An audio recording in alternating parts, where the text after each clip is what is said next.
여러분, 중국 권력의 심장에서 총성이 울렸습니다. 시진핑의 30년 지기, 중국 군부 서열 2인자가 하룻밤 사이 사라졌습니다. 그런데 이상합니다. 이 숙청은 몰락이 아니라 전쟁 준비의 신호라는 분석이 나오고 있습니다. 대만, 미국, 그리고 한반도까지 이 사건 하나로 동아시아의 시계가 빨라졌습니다. 지금부터 뉴스가 말하지 않는 권력의 속살을 파헤쳐 보겠습니다. 구독과 좋아요는 혼란의 시대를 꿰뚫는 가장 강력한 무기입니다. 저는 애나 필드입니다. 워싱턴 포스트 베이징 특파원으로 일한 지 벌써 8년째죠. 2025년 중반 베이징 외신 기자실은 매일 같은 질문으로 시끄러웠습니다. 시진핑이 정말 실각하는 거야? 중국 내부 소식통들이 흘리는 정보였어요. 경제 위기, 부동산 붕괴, 청년 실업률 사상 최고치. 당 내부에서 시진핑에 대한 불만이 극에 달했다는 겁니다. 저도 그 정보들을 종합해서 기사를 몇 차례 냈습니다. 하지만 마음 한구석은 늘 불안했죠. 중국 권력의 실체는 베이징에 살아도 보이지 않거든요. 2026년 1월 어느 추운 아침이었습니다. 중국 국방부 홈페이지에 짧은 공지 하나가 올라왔어요.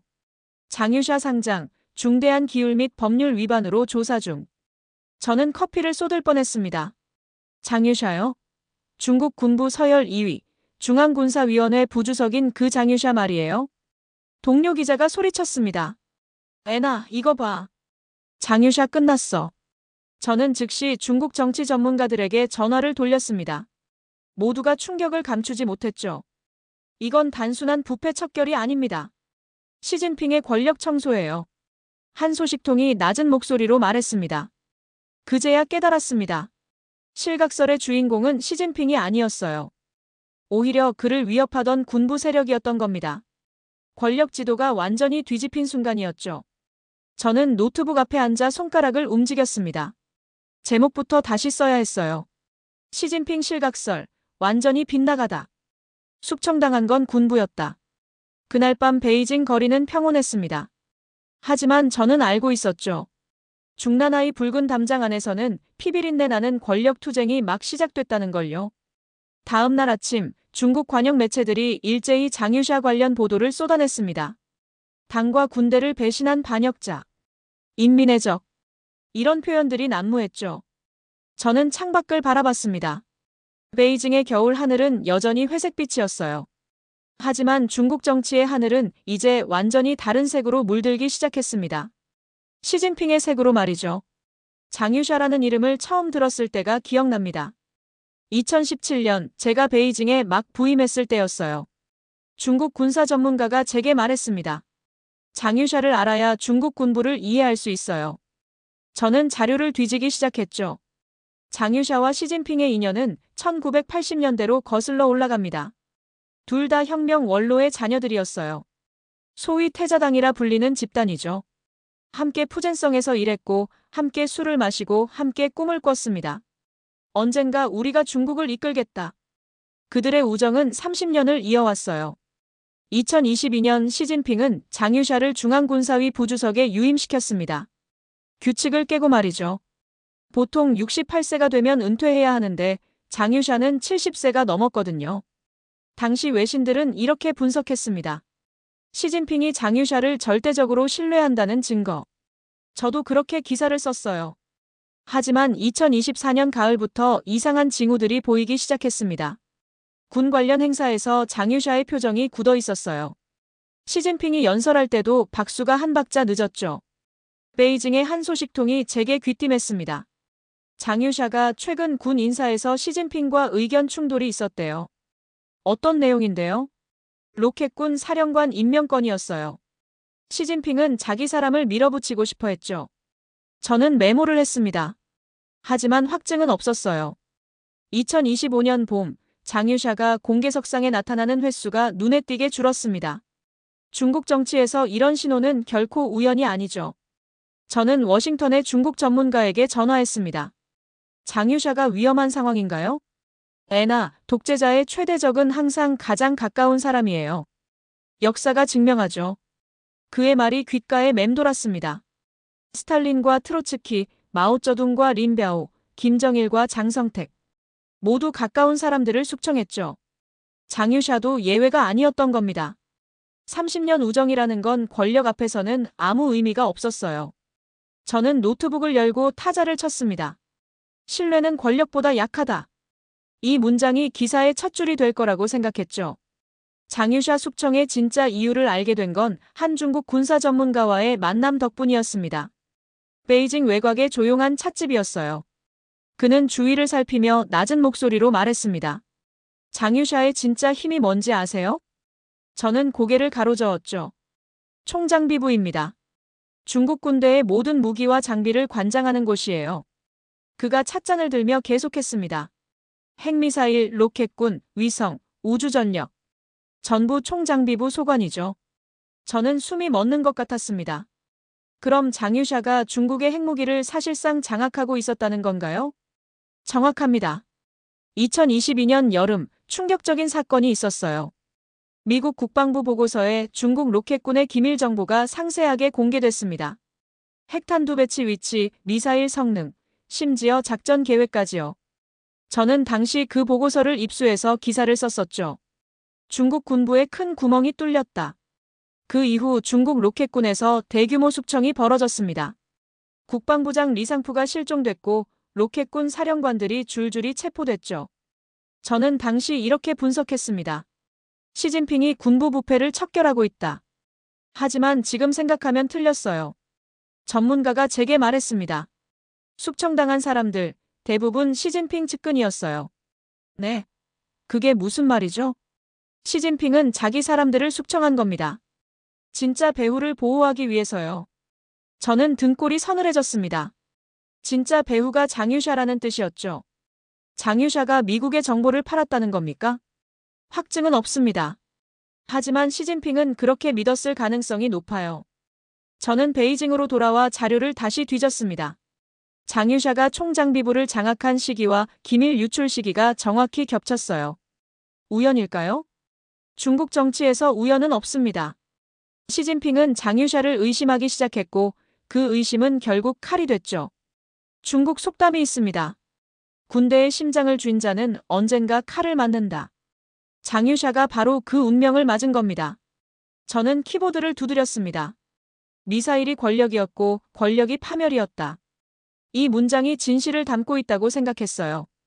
중국에서 8년을 살며 배운 게 있습니다. 표면의 말과 이면의 뜻이 다르다는 거죠. 중대한 기율 및 법률 위반. 이 표현이 나오면 끝입니다. 저는 그걸 너무 잘 알았어요. 장유샤 발표 이후 저는 베이징 곳곳의 소식통들을 만났습니다. 한 당 관계자가 말했죠. 기율 위반이라는 표현은 정치적 사형 선고예요. 구체적으로 무슨 혐의인가요? 그건 중요하지 않아요. 어차피 진실은 나오지 않을 테니까요. 중국 정치의 속성이었죠.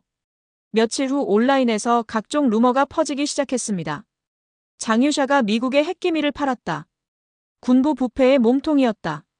심지어 주석 책임제에 도전했다. 저는 이 루머들을 하나하나 팩트체크했어요. 하지만 확인할 방법이 없었죠. 베이징의 한 인권 변호사가 제게 조심스럽게 말했습니다. 애나, 중국에서 루머는 때때로 진실보다 중요해요. 무슨 뜻이죠? 정부가 어떤 이미지를 만들고 싶어 하는지 보여주거든요. 그 말이 맞았습니다. 중국 당국은 장유샤를 완전한 악인으로 만들고 싶어 했어요. 12월 초 장유샤는 공개석상에서 완전히 사라졌습니다. 군 행사에도 당 회의에도 어디에도 없었죠. 저는 베이징 군사박물관 앞을 지나가다 멈춰섰습니다. 불과 몇 달 전만 해도 장유샤의 사진이 걸려있던 자리였어요. 이제는 텅 비어 있었죠. 중국에서 사진이 사라진다는 건 그 사람이 역사에서 지워진다는 뜻입니다. 저는 카메라를 꺼내 빈 액자를 찍었어요. 그날 밤 기사 제목을 이렇게 뽑았습니다. 사라진 사진, 지워진 권력. 동료 기자가 물었습니다. 장유샤, 지금 어디 있을까요? 저는 베이징 외곽을 바라보며 대답했죠. 아마 어둠 속 어딘가에 있겠죠. 중국에서 사라진다는 건 이미 결론이 났다는 뜻이니까요. 그의 운명은 이미 정해졌습니다. 문제는 그 다음이었어요. 시진핑이 장유샤를 제거하고 무엇을 하려는지 말이죠. 중앙군사위원회라는 조직을 이해하는데 저는 꽤 오래 걸렸습니다. 중국 군대를 통제하는 최고 권력기구예요. 총 7명의 위원으로 구성되죠. 2022년까지만 해도 이 구조는 나름 균형을 이루고 있었습니다. 시진핑 주석 1명, 장유샤 파벌 3명, 푸젠방 계열 3명. 베이징의 한 군사 분석가가 설명했어요.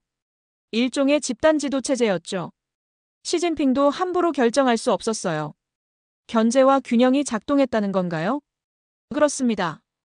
적어도 2024년까지는요. 하지만 2025년부터 상황이 급변했습니다. 먼저 로켓군 사령관들이 숙청됐어요. 장유샨 파벌이었죠.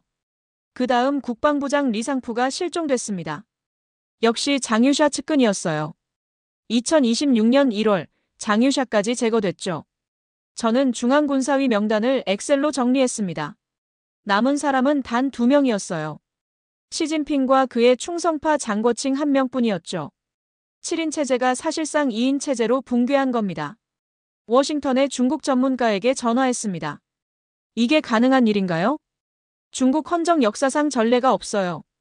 마오쩌둥도 이 정도는 아니었죠. 그럼 지금 중국 군대는 시진핑 혼자 결정하는 구조예요. 사실상 1인 독재죠.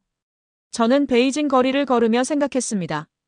다수결이 사라진 조직은 어떻게 될까요? 한 사람의 판단이 곧 국가의 운명이 되는 시스템 말이죠. 역사는 이미 답을 알려줬어요. 히틀러의 독일, 도조 히데키의 일본, 사담 후세인의 이라크. 모두 1인 군사 지배체제였고 모두 파국으로 끝났죠. 저는 중난하이를 바라봤습니다. 붉은 담장 너머에서 무슨 일이 벌어지고 있을까요? 그날 밤 기사를 마무리하며 이렇게 썼습니다. 중국 군부에서 집단 지도 체제가 완전히 끝났다. 이제 명령은 하나, 책임도 하나다. 동료가 물었습니다. 이게 중국의 무슨 의미죠? 저는 지도를 펼쳤습니다.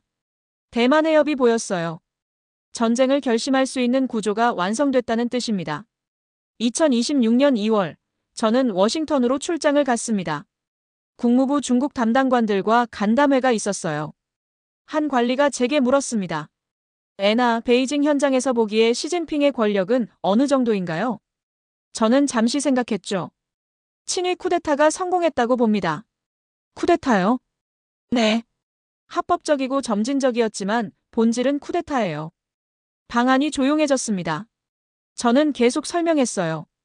시진핑은 지난 3년간 당, 정부, 군부의 권력축을 모두 장악했습니다. 한 분석가가 고개를 끄덕였죠. 맞아요. 당은 이미 2022년 20차 당대회에서 정리됐고요. 정부는 리커창 총리 사망 이후 완전히 무력화됐습니다. 저는 자료를 넘기며 말했어요. 그리고 마지막 퍼즐이 군부였죠. 장유샤 숙청으로 그것마저 끝났습니다. 워싱턴의 한 전문가가 말했습니다. 이제 시진핑을 견제할 세력이 중국 내부에 없다는 뜻이군요. 정확합니다. 베이징으로 돌아온 저는 중국 정치학자들을 만났습니다. 그들도 같은 결론이었어요. 시진핑은 마오쩌둥 이후 최강의 권력을 가졌습니다. 덩샤오핑보다도요? 덩샤오핑도 군부를 완전히 장악하지는 못했어요. 하지만 시진핑은 해냈죠. 저는 중국 역사를 떠올렸습니다. 황제들의 역사였죠. 권력을 독점한 자들의 이야기. 그들 중 누가 좋은 결말을 맞았나요? 거의 없었습니다. 절대 권력은 절대 부패하고 절대 독재는 절대 파국으로 끝났어요. 저는 천안문 광장을 걸으며 생각했습니다. 이 거대한 광장에서 수많은 역사가 만들어졌죠. 1949년 건국, 1989년 천안문 사태, 그리고 지금 2026년 새로운 일인 지배체제의 탄생. 저는 카메라를 들고 마오쩌둥 초상화를 찍었습니다. 그 옆에 시진핑의 초상화도 걸릴 날이 올까요? 어쩌면 이미 와 있는지도 모르죠. 보이지 않는 형태로 말이에요. 그날 밤 기사 제목은 이랬습니다. 시진핑의 친위 쿠데타 완성됐다. 이제 명령은 하나, 책임도 하나다. 동료가 물었습니다. 다음은 뭘까요? 저는 동쪽을 바라봤습니다. 대만이 있는 방향이었죠. 전쟁을 결심할 수 있는 구조가 완성됐습니다. 문제는 언제냐는 거죠. 2026년 3월, 저는 대만 타이베이로 날아갔습니다. 대만 국방부 관계자들을 만나기 위해서였죠. 한 장성이 제게 지도를 펼쳤어요. 애나, 중국이 대만을 침공한다면 여기를 먼저 칠 겁니다. 그가 가리킨 곳은 펑우제도였습니다. 왜 펑우죠? 대만 본섬을 고립시키기 위해서예요. 펑우를 점령하면 대만은 섬이 돼요.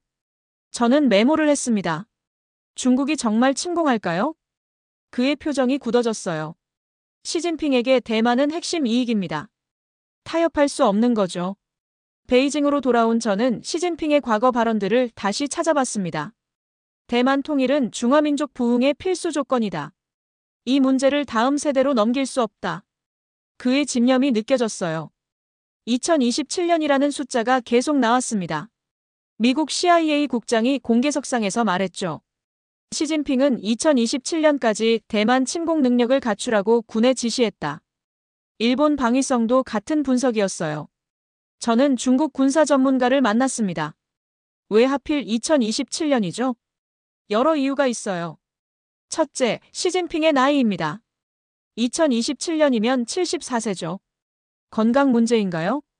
레거시 문제예요. 자신의 시대의 통일을 이루고 싶은 거죠. 그가 차를 마시며 계속했습니다. 둘째, 중국군 현대화가 2027년에 완성됩니다.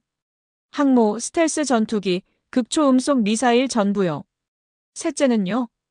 미국이 아직 완전히 준비되지 않았어요. 2027년이 공격하기 가장 좋은 타이밍이죠. 저는 등골이 서늘해졌습니다. 장유샤 숙청도 이 맥락에서 봐야 했어요. 군부 장악은 내부 정치가 아니라 외부 전쟁 준비였던 겁니다. 시진핑은 대만 침공을 위해 모든 걸 정리하고 있었죠. 저는 타이완 해협을 바라봤습니다. 평화로워 보이는 바다였어요. 하지만 그 아래 전쟁의 그림자가 짙게 드리워져 있었습니다. 그날 밤 저는 이렇게 썼죠. 군 숙청은 내부 정치가 아니다. 외부 전쟁 준비다. 시진핑의 시계는 2027년을 가리키고 있다. 2026년 4월, 저는 서울로 출장을 왔습니다. 한국 국방부와 외교부 관계자들을 만났어요. 한 외교관이 제게 물었습니다. 애나 솔직히 중국이 정말 대만을 칠까요? 저는 망설이지 않고 대답했죠. 칠 겁니다. 문제는 언제냐는 거예요. 한국에는 어떤 영향이 있을까요? 저는 지도를 펼쳤습니다. 대만 해협이 봉쇄되면 한국 무역의 40%가 막힙니다. 방안이 조용해졌어요. 한 국방부 관계자가 말했습니다. 그럼 우리는 어떻게 해야 하죠? 준비해야 합니다. 외교적으로, 군사적으로, 경제적으로요. 저는 베이징에서 8년을 살며 중국의 장기 목표를 봤습니다. 2049년 건국 100주년까지 미국을 넘어서겠다는 꿈이었죠. 시진핑은 그 꿈을 향해 달리고 있었어요. 미중 패권 경쟁은 이제 냉전을 넘어섰습니다. 열전의 가능성마저 보이죠. 한국은 그 한가운데 있었습니다. 서울에서 만난 한 교수가 말했어요. 한국은 관객이 될 수 없어요. 무대 위에 있는 배우죠. 맞는 말이었습니다. 한국의 반도체, 배터리, 조선, 방산 모두 미중 경쟁의 핵심 분야였어요. 저는 한강을 바라보며 생각했습니다. 이 나라는 준비돼 있을까요? 놀랍게도 한국은 준비하고 있었습니다. 방산 수출이 세계 4위로 올라섰고 기술 자립도가 높아졌어요. 외교도 균형을 잡아가고 있었죠. 한 청와대 관계자가 말했습니다. 우리는 선택할 겁니다. 강요당하지 않고요. 저는 고개를 끄덕였어요. 혼란의 시대에 살아남는 나라는 준비된 나라입니다. 한국은 그 준비를 하고 있었죠. 저는 인천공항으로 가는 길에 생각했습니다. 베이징으로 돌아가면 또 어떤 뉴스가 기다리고 있을까요? 시진핑의 다음 수는 무엇일까요? 2027년은 점점 가까워지고 있었습니다. 세계는 변곡점을 향해 달리고 있었어요. 저는 노트북을 열고 마지막 문장을 썼습니다. 혼란의 시대, 준비된 나라만이 살아남는다. 한국은 지금 그 준비를 하고 있다. 비행기가 이륙했습니다. 창밖으로 서울의 불빛이 반짝였어요. 저는 베이징의 어두운 밤하늘을 떠올렸습니다. 두 도시, 두 운명. 하나는 자유와 준비의 길을, 하나는 독재와 전쟁의 길을 가고 있었죠.